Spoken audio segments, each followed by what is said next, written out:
le créateur de rêves. Avec moi ce soir, le multitalentueux Clyde Jarreau. Salut-vous. Alors, monsieur Jarreau, vous êtes poète, historien, romancier, critique et metteur en scène. Comment faites-vous toutes ces choses? Brillamment. Et avec grande humilité et charme.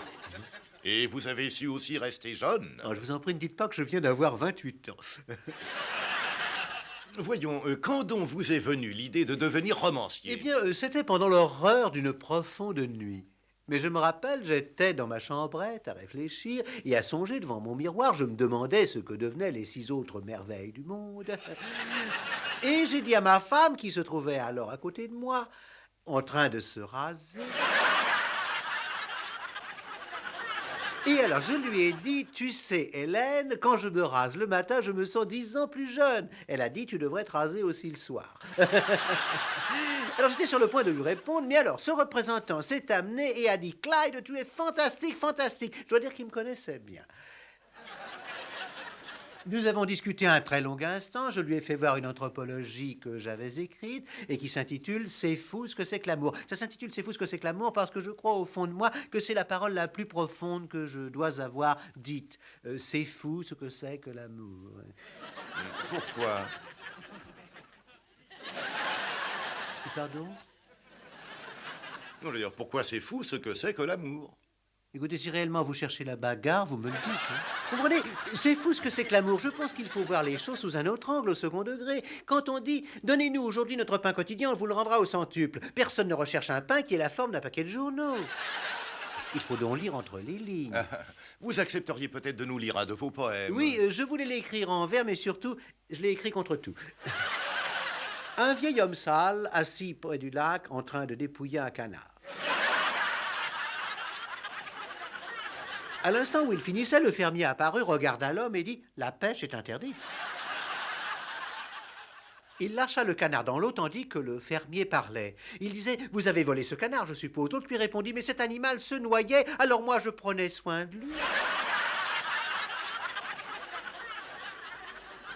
Il a dit « Je vais vous traîner devant le tribunal, il faut que vous preniez un avocat. Mais moi les avocats, je les prends par 12 et je les mange à la sauce vinaigrette ».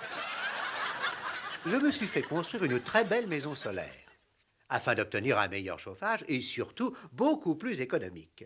Malheureusement, lorsqu'elle a été terminée, elle était à l'ombre.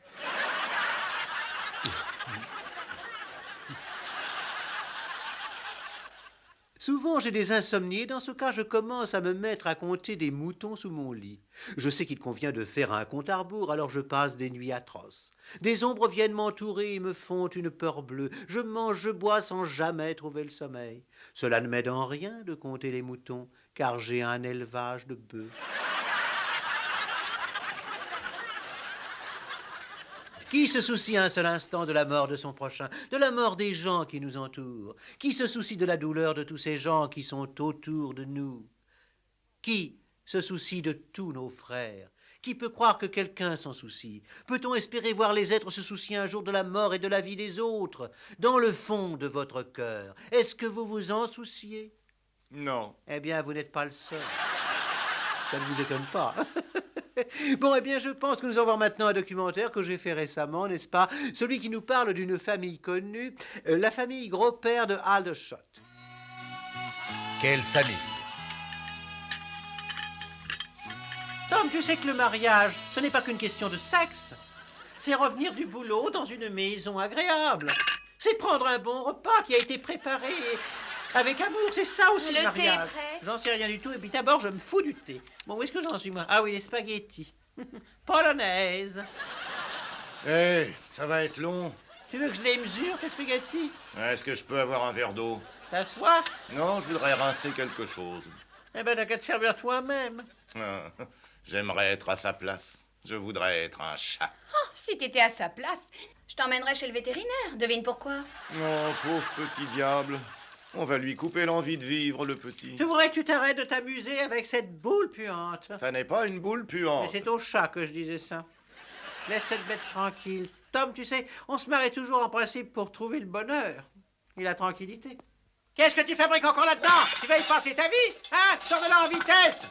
Et rapporte-moi le journal! C'est vrai, il ne rapporte jamais en entier. Ah, je vais me retirer sous ma tente. Non, je t'en prie, ne t'occupe plus de Gilbert. Non, est-ce que tu peux être bête? Écoute-moi, au lieu de dire des sottises, tu ferais mieux d'essayer de fonder une vraie famille. Mon Dieu, mais c'est pas vrai, Tom. Il faut que tu te maries le plus rapidement. Si tu continues, ça va te monter au cerveau. Si tu aimes vraiment cette gosse, tu l'épouses et c'est fini. Est-ce que tu m'écoutes? Ouais. Ben, tu fais comment? Tu as les yeux fermés. Ça m'arrive aussi d'écouter avec mes oreilles.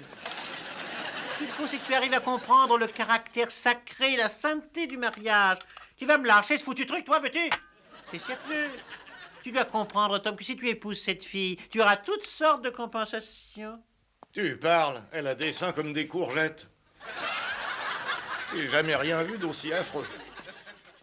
Et puis, il faut que ton bébé ait un nom, voyons. Imagine que ce soit un joli petit garçon, un joli petit gars avec un beau visage comme sa maman, un joli garçon. Je t'ai déjà dit de ne pas mettre ton béret à table, toi. L'aimer, le chérir, c'est pas gentil? Ou alors une petite fille que tu verrais grandir et devenir une femme? Ça te ferait mal au sein de te couvrir, toi, au lieu de te promener comme ça tout le temps à poil? Où t'as trouvé cette crème glacée? J'en veux une, moi aussi. Ah, mais toi, le ferme, hein? Je vais aller l'acheter chez le marchand de glace, mince. Tu veux dire que t'es sorti comme ça, à moitié à poil? Ah, qu'est-ce que ça peut te faire, mince? Je suis pas restée très longtemps chez lui. Quand il a sorti son Polaroid et qu'il a appelé tous ses copains, je me suis barrée tout de suite, mince. J'avais pas l'intention de me faire sauter, mince.